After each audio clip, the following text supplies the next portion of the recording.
नमस्कार and welcome to curiously education. Dear friends, your watching current affairs analysis. मैं हूं प्रशांत मावानी। आज के समय में हम या तो फ्लैट खरीदते हैं, एक छोटा मकान खरीदते हैं, ज़मीन हो सकती है, राइट। लेकिन आज की हमारी जो डिस्कशन है उसमें हम ऐसी बात करने वाले हैं कि एक ऐसा देश है जिसने दूसरे देश का एक बहुत बड़ा ज़मीन का टुकड़ा, एक समझ लीजिए एक छोटा सा कॉन्टिनेंट ही खरीदने की बात जो है वो बताई है। जी हाँ, मैं बात कर रहा हूँ यूएसए की। डोनाल्ड ट्रंप साहब ने ये प्रपोजल रखा है कि वो ग्रीनलैंड को खरीदना चाहते हैं, यानी कि यूएसए जो है वो ग्रीनलैंड को खरीदना चाहता है। तो let's locate USA first of all. आप देख सकते हैं जो मेन लैंड यूएसए है वो यहाँ पर है, right. So let's zoom it up over here. तो देखिए, this is the one USA, right. Mainland यानी कि मेजॉरिटी लैंड पोर्शन यूएसए का यहाँ पर है। यूएसए की कुछ आइलैंड्स भी हैं and I am sure you know के जो अलास्का है वो भी यूएसए का एक स्टेट है।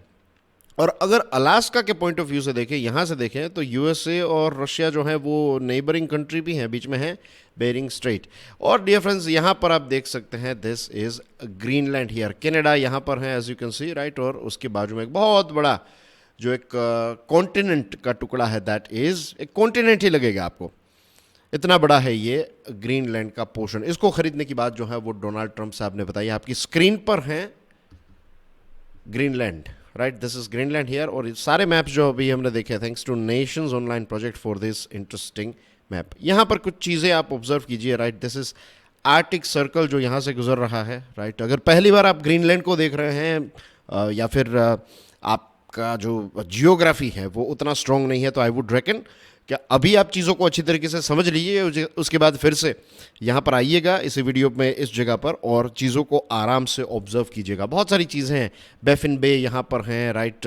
लैब्राडोर सी यहाँ पर है। एक लैब्राडोर करंट जो है वो भी यहाँ से आपको देखने को मिलता है। This is Arctic ocean here of course, right. ये कनाडा का पोर्शन है यहाँ पर and this is of course Greenland.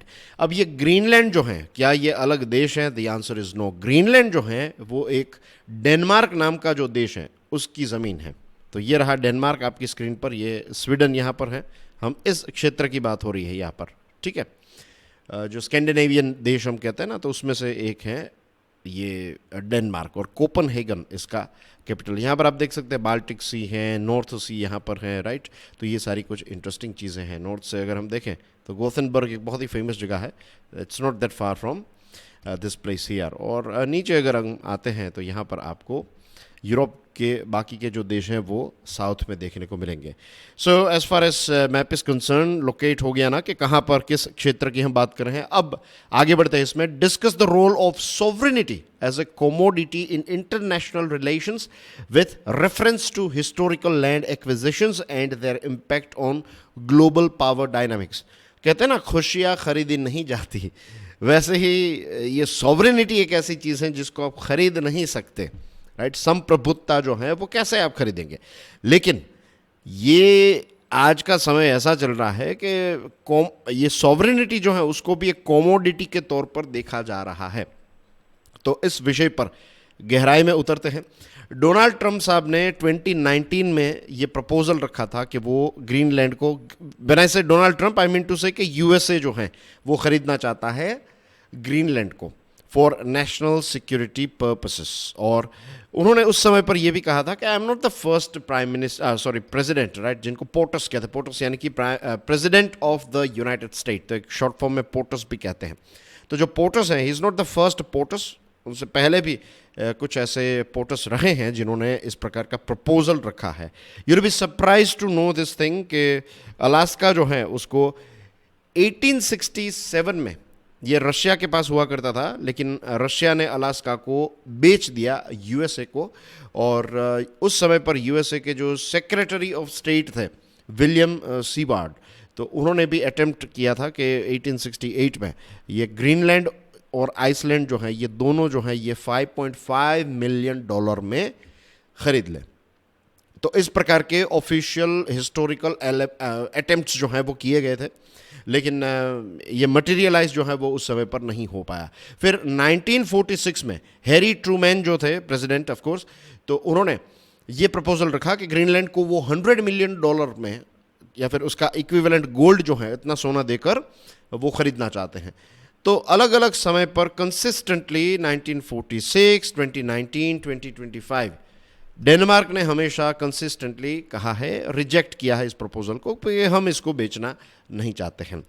एक डिबेट भी चल रही है और ये बात भी सच है कि जो एक इकोनॉमी होती है उसकी ट्रू वैल्यू जो है वो आप जीडीपी से एक्यूरेटली नाप नहीं सकते। जी हाँ, आपको कुछ आंकड़े मिल जाएंगे जीडीपी के, या फिर जीडीपी से आपको ऊपर ऊपर से पता चल जाएगा, लेकिन किसी भी इकोनॉमी की जो ट्रू वैल्यू होती है वो आप सिर्फ और सिर्फ जीडीपी के आंकड़ों से नाप नहीं सकते, राइट? क्योंकि बेनिफिट्स जो है, बहुत सारी चीज़ें इसमें एक साथ काम करती है और ये जो बेनिफिट्स हैं ये एक्रिव होते हैं, समय के साथ साथ ये बढ़ते हैं। फॉर एग्जांपल, अगर किसी देश का ह्यूमन कैपिटल बहुत ही अच्छा, वहाँ के लोग जो हैं वो काफ़ी स्किल्ड हैं, तो फिर आप कैसे इनको, आपके पास स्टैटिस्टिक्स और इन सारी चीज़ों से आप एक एस्टिमेट लगा पाएंगे, लेकिन जो होगा वो पास्ट और अभी तक की चीज़ें जो हैं उसके ऊपर ही आप इसका एस्टिमेशन निकालेंगे।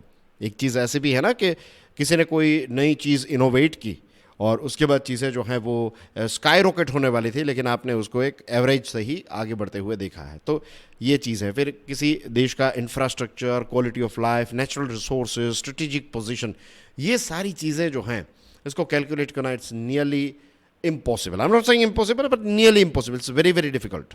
और अलग अलग एस्टिमेट्स हैं, मेरे पास बहुत सारे आंकड़े थे, राइट? फॉर एग्जांपल, कुछ एनालिसिस या फिर कुछ एक्सपर्ट्स ये कह रहे हैं कि ग्रीनलैंड की कीमत कितनी होनी चाहिए, पता है? $2.2 ट्रिलियन, राइट? कुछ कह रहे हैं कि इसकी कीमत जो है ये $200 बिलियन होनी चाहिए। अब आई एम श्योर आपको बिलियन और ट्रिलियन में डिफरेंस पता है, मैं उन बेसिक चीज़ों में नहीं जा रहा हूँ।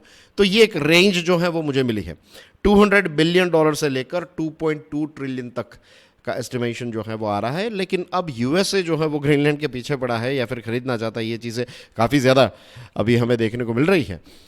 तो इसमें यह भी है कि इसके पास वास्ट रिसोर्सेज हैं, ऑयल और नेचुरल गैस के। And you will be again surprise to know कि यूएसए की अभी जितनी ज़मीन है ना, 40% ज़मीन यूएसए ने परचेज की है। जी हाँ, right, you can C data on your screen. $15 million में 1803 में फ्रांस से लुइसियाना को ख़रीदा यूएसए ने।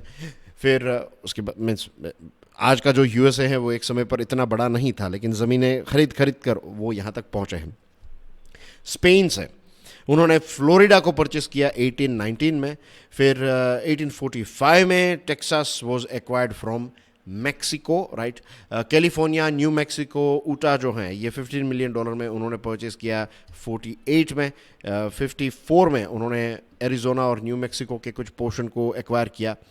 तो ये सारी चीज़ें जब हम देखते हैं तो, और आज के समय पर जब इसको अप्लाई करते हैं, तो वी फाइंड कि सॉवरेनिटी क्या सिर्फ और सिर्फ एक कमोडिटी बनकर रह चुकी है। 2008 का एक यूएसए स्पेशल ऑपरेशंस कमांड का एक मेमो है और उसमें ये कहा है कि हाँ, सॉवरेनिटी जो है it is a sort of commodity.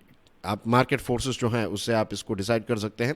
और तजिकिस्तान का जो पामिर माउंटेन है, तो ये पामिर माउंटेन का लगभग कुछ 1000 स्क्वायर किलोमीटर वाला एरिया जो है, तो ये चाइना के पास आ गया। चाइना सॉवरेनिटी जो है चाइना को मिल गई, बिकॉज चाइना ने यहाँ पर बहुत हैवी इन्वेस्टमेंट किया था since 2011। Sorry, not since, before that, but 2011 में ये चीज़ जो है ये चाइना के कंट्रोल में आ गया। उनकी सॉवरेनिटी जो है वो चाइना के पास आ गई। So this are the things that we find. और ये सारी चीज़ें देखते हैं तो लगता है कि सॉवरेनिटी जो है इट इज़ ए कमोडिटी। कल ऐसा भी आएगा कि खुशियाँ जो हैं उसकी भी एक कीमत जो है वो शायद लगा पाए कि भाई मैं इस देश की खुशियाँ खरीदना चाहता हूँ। It's a very strange idea.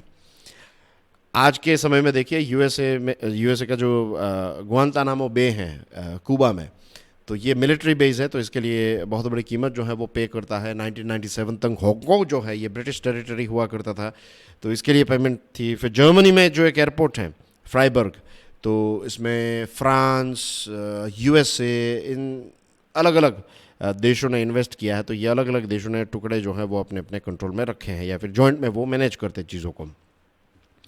Denmark के जो वोटर्स हैं, अभी वहाँ पर इलेक्शंस भी हुए, तो उन्होंने भी ट्रंप साहब का ये जो प्रपोजल है उसको थोड़ा सीरियसली लिया है। वहाँ पर सेंटर राइट डेमोक्रेटिक पार्टी जो है ये जीत कर आई है, और ये जो पार्टी है डीपी, तो ये फेवर करती हैं कि भाई ग्रीनलैंड जो है वो डेनमार्क में से निकल कर यूएसए की तरफ चला जाए। तो इस प्रकार की चीज़ें जो हैं वो सामने आ रही हैं। अब जैसे मैंने आपको बताया ना कि modern economics assigns price tags to intangibles like happiness, pricing sovereignty और national pride requires substantial study. अब नॉन ट्रेडिशनल मीन से भी एक्विजिशन हुए हैं कि किसी ने ज़मीन हड़प ली या फिर अटैक करके चीज़ों को अपने कंट्रोल में ले लिया। इस प्रकार के बहुत सारे केसेस अभी तक हमने देखे हैं इतिहास की अगर हम बात करें तो ऑफ कोर्स। और ग्रीनलैंड अगर लेट्स से कि ये डील हो जाए, लेट्स से कि $3 ट्रिलियन में यूएसए ने ग्रीनलैंड को खरीद लिया, तो पैसे किसके पास जाएंगे? क्या ऐसी सिचुएशन में सिटीजन्स को पैसे मिलेंगे या फिर जो रूलिंग एलिट्स हैं उनके पास ये सारा पैसा जो है वो चला जाएगा? आज सिचुएशन ये भी है कि कैलिफोर्निया जो है it is one of the richest state in USA. और ये भी है कि भाई दूसरे जो जैसे हमारे यहाँ पर है ना, कुछ स्टेट्स बहुत आगे हैं, कुछ एस्पिरेशनल है, तो वहाँ पर भी ऐसी सिचुएशन है।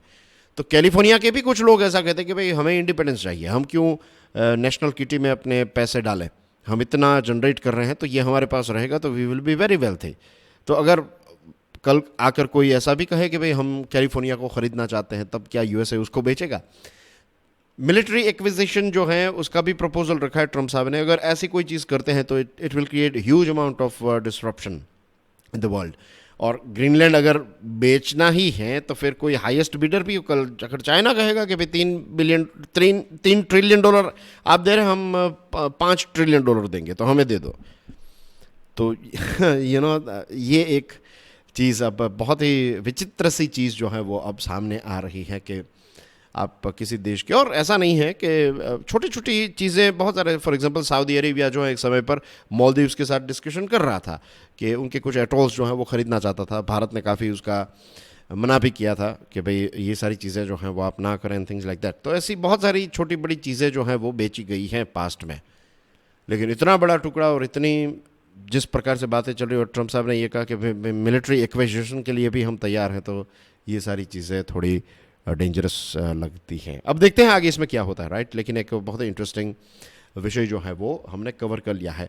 डियर फ्रेंड्स, आगे बढ़े उससे पहले बहुत ही क्विकली, ये सीरीज़ जो है why it is important for you, it will help you with these 3 things. इसके अलावा भी है, लेकिन जो बेसिक 3 चीज़ें हैं कि आपकी क्रिटिकल एनालिटिकल स्किल डेवलप होगी, एग्जामिनेशन में आपको एज मिलेगी, और यहाँ पर हम कॉम्प्लेक्स चीज़ों को काफ़ी सिंप्लीफाई करके समझते हैं। इसी के साथ ये जो सीरीज़ है ये एस्पिरेंट्स की जो रिक्वायरमेंट है उनको ध्यान में रखते हुए ही डिज़ाइन की गई है।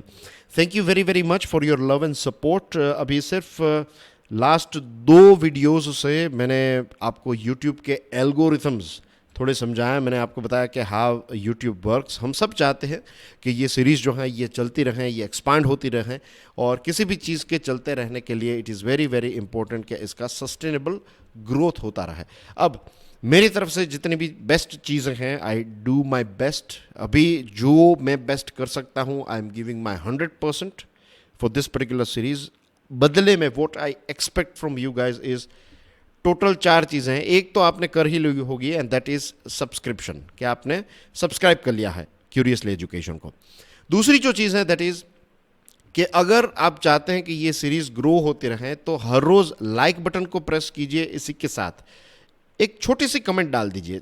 एंड में आप सिर्फ और सिर्फ अगर जय हिंद भी लिख देंगे, so that is also a very good thing. हो सकता है कि आप सारे वीडियोस में कमेंट ना करते हो, मीन्स हम दिन में 3 4 5 आई डोंट नो, लेकिन जो भी वीडियोस देखते हैं सारे वीडियोस में हम कमेंट नहीं करते हैं, लेकिन यहाँ पर हमें थोड़ा एफर्ट डालना पड़ेगा। द रीज़न इज़ कि जब आप कमेंट करेंगे, एटलीस्ट आप जय हिंद लिखेंगे, तो यूट्यूब जो है it will consider it as कि इस वीडियो पर, इस सीरीज़ पर इंटरएक्टिविटी बढ़ रही है, तो फिर ये दूसरे एस्पिरेंट्स जो हैं उन तक ये वीडियो को पहुंचाएगा, और फिर वो एस्पिरेंट्स अगर देखेंगे तो ये सीरीज़ जो है वो ग्रो होगी तो ये चलती रहेगी। मुझे भी मज़ा आएगा बनाने में, और क्यूरियसली एजुकेशन भी इसको सस्टेन कर पाएगा।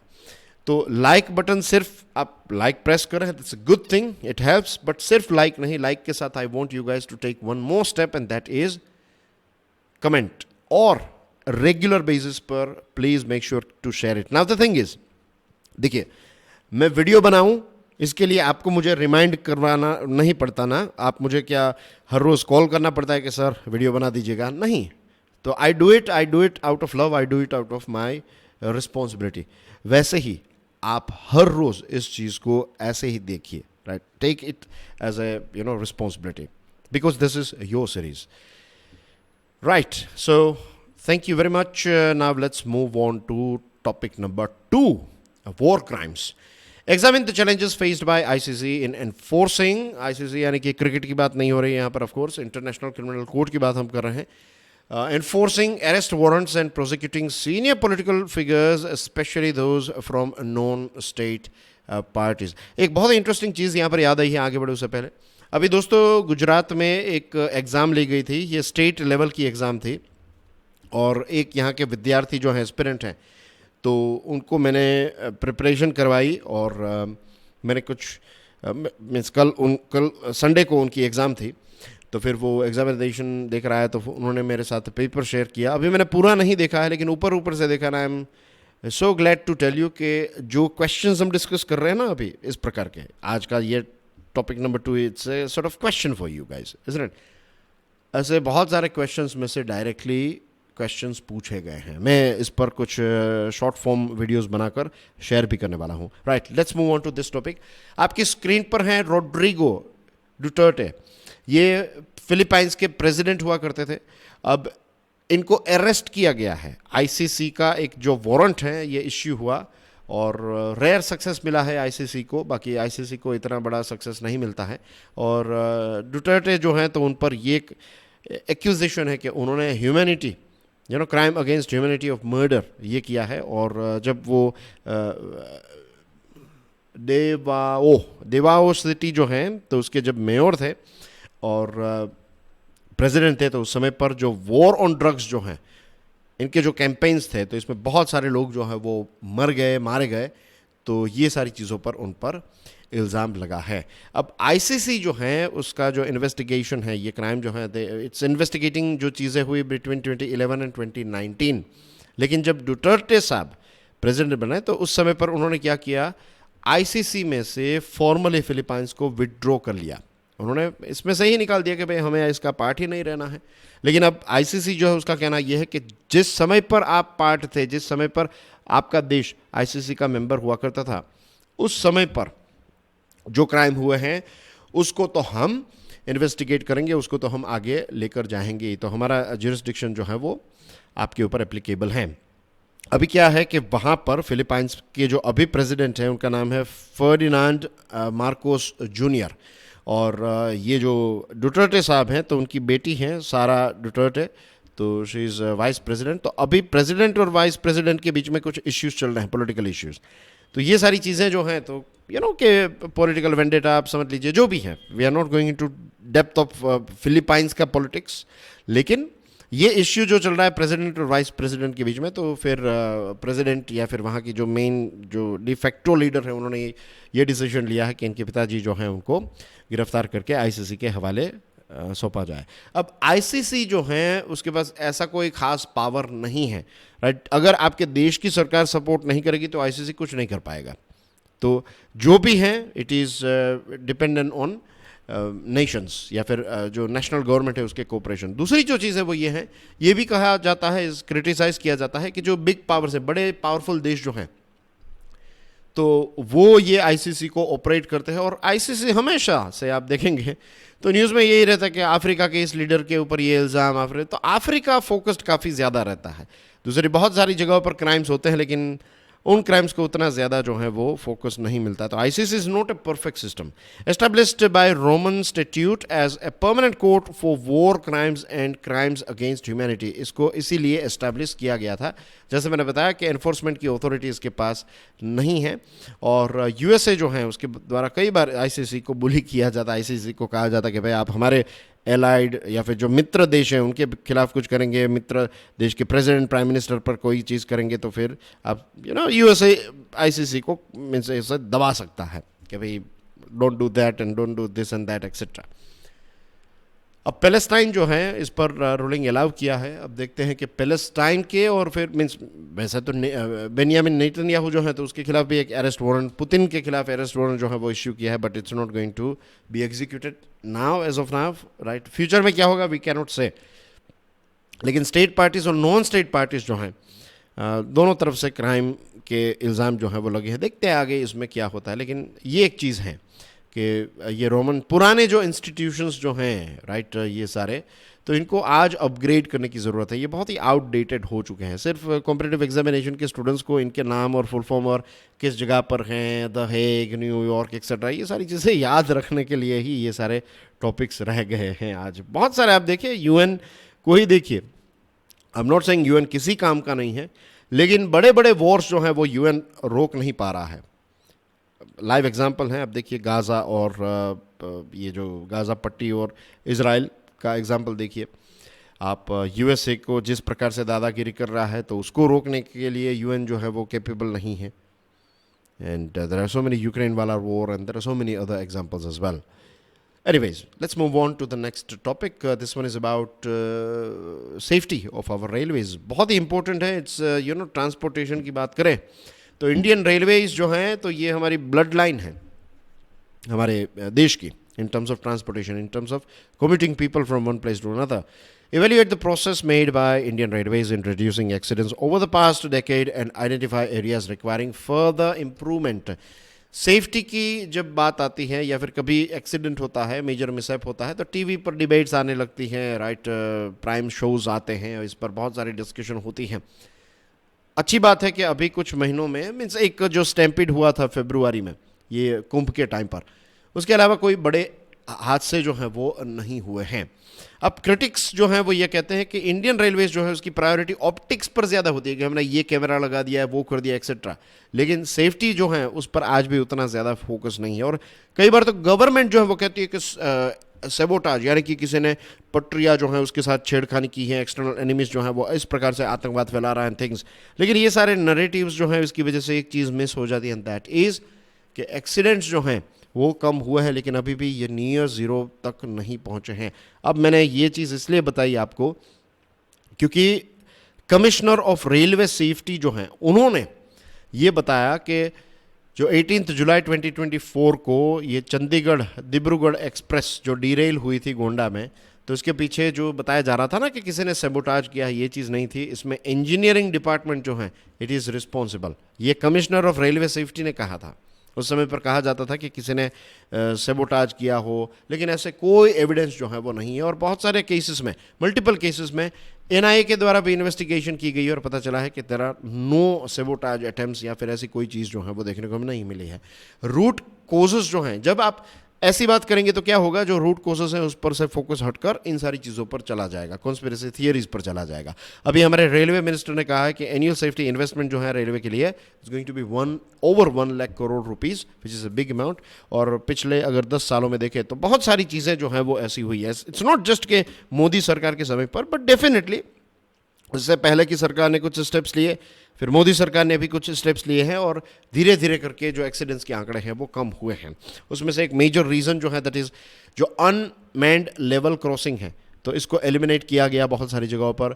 फिर ट्रैक मेंटेनेंस जो है इसका काम अच्छा चल रहा है, ट्रैक को रिन्यूअल का काम अच्छा चल रहा है। फिर सिग्नल सिस्टम्स को अपग्रेड किया गया। जो पुराने कोचेस थे तो उनको सेफर LHB कोचेस के साथ अपग्रेड किया गया। और इसी के साथ साथ कैपिटल एक्सपेंडिचर जो है वो काफ़ी ज़्यादा मीन्स काफ़ी पैसा जो है वो खर्च किया जाता है बाय रेलवेज़। अब एक बहुत ही फेमस सिस्टम है, इसको कहते हैं कवच signalling system. I am sure आपने कभी ना कभी इसके बारे में सुना होगा। एक लंबे समय से इस पर रिसर्च चल रही है, इसको रिफाइन किया जा रहा है सिंस 2016। और देखिए एक सिस्टम को रिफाइन करने में हमें बहुत सारा वक्त जो है वो लग जाता है। अब हमारे पास एनीवेज 4th वर्जन है इसका, जुलाई 2024 में इसको अप्रूव किया गया और आज भी ये सिर्फ और सिर्फ 1448 किलोमीटर्स में ये इम्प्लीमेंट किया गया है। प्लान ये है कि आने वाले 5 सालों के अंदर ये 15,000 किलोमीटर तक इक्विप किया जाएगा और इसके लिए 8,000 करोड़ रुपए जो है इसका एस्टिमेशन भी रखा गया है। लेकिन unfortunately like every other thing, progress जो है इंस्टॉलेशन का ये काफ़ी ज़्यादा स्लो है। लंबे समय से दिल्ली मुंबई और दिल्ली हावड़ा कॉरिडोर जो हैं तो इसमें ये काम जो है वो नहीं चल पा रहा है। तो what we need now, Kavach is very very good, लेकिन इसी के साथ we need to add artificial intelligence in railway safety, right. क्या होता है कि आईआर बड़ी बड़ी बातें करती हैं कि भाई सीसीटीवी सर्वेलेंस का, क्राउड कंट्रोल, पैसेंजर एमिनिटीज़, ये सारी चीज़ों के लिए वी आर यूजिंग एआई, लेकिन ये इसके लिए कर रहे हैं, इट्स अ गुड थिंग, लेकिन उससे भी इम्पोर्टेंट है कि आप रियल टाइम सेफ्टी के लिए एआई का इस्तेमाल करें। बहुत सारा मेटा डेटा जो है इसको एनालाइज करना पॉसिबल नहीं है, but you can do it with the help of AI. तो अगर कवच के साथ एआई का इंटीग्रेशन आज से किया जाए और ये अगर टॉप प्रायोरिटी रखी जाए तो बहुत सारे एक्सीडेंट्स जो हैं उनको हम रोक सकते हैं, उनको हम अवॉइड कर सकते हैं। Moving on to the fourth topic, this is a very sad topic coming from Maharashtra. Critically analyze the reasons behind the high incidence of farmers' suicides in Maharashtra and suggest comprehensive solutions to address the crisis. ये सिर्फ महाराष्ट्र की बात नहीं है, right. आज हम महाराष्ट्र के माध्यम से पूरे देश की बात यहाँ पर कर रहे हैं। हमारी स्क्रीन पर हैं ये जो व्यक्ति हैं, अब हमारे बीच में नहीं रहे। 43 ईयर्स के थे, किसान थे, कैलाश अर्जुन नगारे इनका नाम था, और इन्होंने आत्महत्या की है। विदर्भ क्षेत्र से ये आते हैं और फार्मर एक्टिविस्ट थे। 14 ये जो गांव हैं यहाँ पर, तो इन गांवों में इरिगेशन यानी कि सिंचाई की फैसिलिटी यहाँ पर हो, इसके लिए वो एक लंबे समय से प्रयास कर रहे थे। 10 दिनों का उन्होंने हंगर स्ट्राइक भी रखा था last year to demand attention. इतने सारे कोशिशों के बावजूद भी एंड में उनको ही, नाउ रिमेंबर, यहां पर एक फार्मर के एक्टिविस्ट ने आत्महत्या की है, तो this is a big thing. Just imagine कि वहां के जो किसान हैं उनके ऊपर अभी क्या बीत रही होगी कि उनका लीडर जो है उनके बीच में से चला गया। Maharashtra remains the epicentre of India's farmers crisis. देखिए, किसान अगर क्राइसिस में हैं तो समझ लीजिए हमारा देश जो है वो भी क्राइसिस में है। 2015 जनवरी 2015 से मार्च 2019 के बीच में देखेंगे, देन यू विल फाइंड के डॉक्यूमेंटेड 12,616 सुसाइड्स हमें देखने को मिली है। और 2023 का अगर 2023 से अगर हम देखें, देन वी फाइंड कि हर रोज़ 7 किसान जो हैं उनकी मौत हो रही है, उनकी जान जा रही है। 7 फार्मर्स डेली, ये कितने सारे परिवार हर रोज़ बर्बाद हो रहे हैं, जस्ट इमेजिन। आज भी जो प्रोटेस्ट होता है, जो फोकस होता है, ये एमएसपी पर होता है, लोन वेवर्स पर होता है, गवर्नमेंट स्कीम्स पर फोकस रहता है, लेकिन ये सारी चीज़ों में किसको बेनिफिट नहीं मिलता? जो छोटे और मार्जिनल फार्मर्स है ना, उनको ये एमएसपी, लोन वेवर, ये सारी चीज़ों का जितना बेनिफिट मिलना चाहिए उतना नहीं मिलता। चलो एमएसपी का उनको मिल जाएगा, लेकिन लोन वेवर का तो नहीं मिलता है। तो why we are still missing this thing. और जो किसानों के लिए रियल खतरा है उसको आज भी हम एड्रेस नहीं कर पा रहे हैं। महाराष्ट्र की सिचुएशन ऐसी है कि वहाँ पर सिर्फ 20% क्षेत्र ऐसा है जिसके पास इरिगेशन की फैसिलिटी है, बाकी 80% जो है ये रेन पे, टोटली रेन पर डिपेंडेंट है। और अगर सूखा पड़ गया तो यहाँ के किसान जो है वो बर्बाद हो जाते हैं। वेस्टर्न महाराष्ट्र प्रॉस्परस है, यहाँ पर समृद्धि अच्छी है, और इसीलिए वहाँ पर शुगर केन यानी कि गन्ना, गेहूँ, ग्रेप्स, ये सारी चीज़ें जो हैं वो उगा सकते हैं, क्योंकि वहाँ पर कैनाल का कवरेज अच्छा है। विदर्भ और मराठावाड़ा रीजन जो है, तो वहाँ पर सिर्फ 10 और 12% जितना क्षेत्र कवरेज में आता है, ये इरिगेशन के कवरेज में आता है। और आज के समय में क्लाइमेट चेंज की वजह से बारिश जो है वो काफ़ी इरेटिक हो चुकी है। ऊपर से ग्राउंड वाटर जो है वो कम होता जा रहा है। इनपुट के कॉस्ट काफ़ी ज़्यादा बढ़ चुके हैं, सीड के पैसे, फर्टिलाइज़र, लेबर, ये सारी चीज़ें जो है इसकी वजह से किसान जो है वो सर्वाइव नहीं कर पा रहा है। तो what are we doing as a society, as a country? और लिमिटेड स्टोरेज, अगर किसान के पास पैदावार अच्छी हुई तो वो स्टोर नहीं कर पाएगा, उसको वो तुरंत ही बेचना पड़ेगा। किसान से ज़्यादा पैसे जो हैं वो जो ट्रेडर्स हैं वो कमाते हैं। लेट मी टेल यू, आज भी हमारे देश में जो फोकस रहता है ना प्राइस का, वो 2-3 पॉइंट्स यहाँ पर बेसिक चीज़ में बताना चाहता हूँ। नंबर 1, किसान सारी चीज़ें रिटेल में ख़रीदता है, और किसान जो हैं ये सिर्फ एक ही ऐसा प्रोफेशन है जिसमें ऐसा होता है हमारे देश में कि रिटेल में सारी चीज़ें खरीदेगा और बेचेगा होलसेल प्राइस में। ऐसा कभी सुना है? होलसेल में लोग चीज़ें खरीदते हैं और रिटेल में बेचते हैं, यहाँ पर उल्टा है।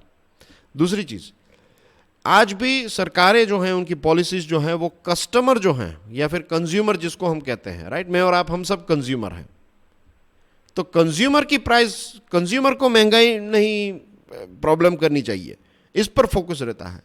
लेकिन महंगाई की वजह से किसान की कमर टूट रही है, इसको लेकर पॉलिसीज उतनी भी अच्छी हमारे आज भी नहीं है।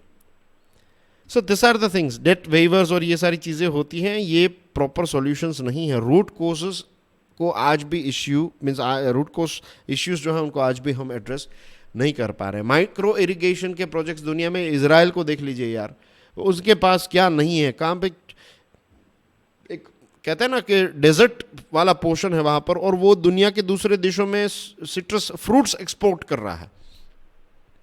तो ये सारी चीज़ें हम अवॉइड कर सकते हैं। ये विदर्भ और मराठावाड़ा की जो सिचुएशन और दुनिया हमारे देश के नॉट दुनिया, देश के दूसरे जो राज्यों की सिचुएशन है, किसानों की हालत है, इसको चेंज किया जा सकता है, डेफिनेटली चेंज किया जा सकता है। 2024 में कैलाश नगारी साहब ने एक हंगर स्ट्राइक की थी। उस समय पर सरकार जो है वो उतना अटेंशन नहीं दिया, और जब किसान एक्टिविस्ट को जब उनकी डिमांड को निगलेक्ट किया जाता, this indicates, this highlights disparity in priorities, right. Moving on to the next topic dear friends, this one is about Balochistan. इस पर हमने इससे पहले भी बात की थी। अब पाकिस्तान ने भारत पर इल्ज़ाम लगाया है, right. We are not going to spend too much time on this thing because हमने मैप को काफ़ी अच्छी तरीके से डिस्कस किया था इससे पहले। तो हम बात कर रहे हैं इस क्षेत्र के बारे में। यहाँ पर आप ग्वादर देख सकते हैं, और आपके लिए प्रश्न बताइए, ये जो ग्वादर वाला पोर्शन है ये किस देश के द्वारा एक समय पर कंट्रोल किया जाता था? ओके, तो बलूचिस्तान जो है वहाँ के जो लोग हैं तो उनका इल्ज़ाम रहता है पाकिस्तान पर। पाकिस्तान जो है वो, पाकिस्तान की सरकार जो है वो पंजाबीज़ और सिंधीज़ को काफ़ी ज़्यादा सपोर्ट करते हैं, बलूची लोगों को नहीं। और बलूचिस्तान जो है इसके पास रिसोर्सेज काफ़ी अच्छे हैं, लेकिन इसके बावजूद भी ये बहुत ही पिछड़ा हुआ एरिया है। जस्ट इमेजिन कि इनके पास ऑयल है, इस क्षेत्र में है, लेकिन यहाँ पर ही ऑयल की क्राइसिस है। उनके पास फ्यूल कम रहता है और बाकी के क्षेत्र में फ्यूल जो है वो पहुँच जाता है। सिक्योरिटी एजेंसीज पर इल्ज़ाम ये भी है कि बहुत सारे लोग जो हैं उनका forced disappearance, torture, extra judicial killings, ये सारी चीज़ें एक लंबे समय से की है। और 11 मार्च को जफार एक्सप्रेस जो है उसको हाईजैक किया गया, और जो बलोच मिलिटेंट्स हैं तो उनकी यही डिमांड थी। The question is, can we use the word militants या फिर freedom fighters? That's a big question. Okay, तो आफ्टर 36 आवर का स्टैंड ऑफ हुआ और इसमें बहुत सारी जान जो है दोनों तरफ से गई। अनफॉर्चुनेटली जो जिनका कोई लेना देना नहीं है, in the sense directly, in the sense we are talking about जो पैसेंजर्स हैं, जो कॉमन सिटीजन्स हैं, अनफॉर्चुनेटली उनकी यहाँ पर मृत्यु हुई है, राइट। तो ये जो चीज़ हुई है, this is definitely we can say कि ये एक प्रकार का, क्योंकि यहाँ पर कॉमन मैन, ये जो साधारण नागरिक मरा है, तो that's a terror attack, right. ऐसा नहीं होना चाहिए, कहीं पर भी नहीं होना चाहिए। अब भारत और अफगानिस्तान पर इल्ज़ाम लगाया है पाकिस्तान ने कि हम सपोर्ट कर रहे हैं एंड थिंग्स लाइक दैट। और एक समय था जब तालिबान वापस आया 2020 में पावर में, तो पाकिस्तान वाज वेरी हैप्पी। लेकिन आज पाकिस्तान ये कह रहा है कि भाई बलूच सेपरेटिस्ट और टीटीपी जो है वो मिलकर ये सारी चीज़ें कर रहे हैं। एंड ऑफ द डे वहाँ के प्राइम मिनिस्टर शहबाज शरीफ साहब ने ही इस बात को माना है कि lack of development fuels terrorism. ये बात मैं नहीं बता रहा हूँ, बस वही बता रहे हैं, बस इसमें ही सारी चीज़ आ गई। ये मिलिट्री रिस्पॉन्स और ये सारी चीज़ें जो हैं ये शॉर्ट टर्म है। एक लॉन्ग टर्म के लिए you need political and economic reforms. जब तक ये नहीं होगा तब तक पाकिस्तान और बलूचिस्तान का इश्यू जो है वो चलता रहेगा। So that's basically everything in today's discussion dear friends. Thank you very much for your love and support. और जो 3 चीज़ें मैंने आपको बताई हैं, that is like, share and comment, इसको मत भूलिएगा। थैंक यू, जय हिंद।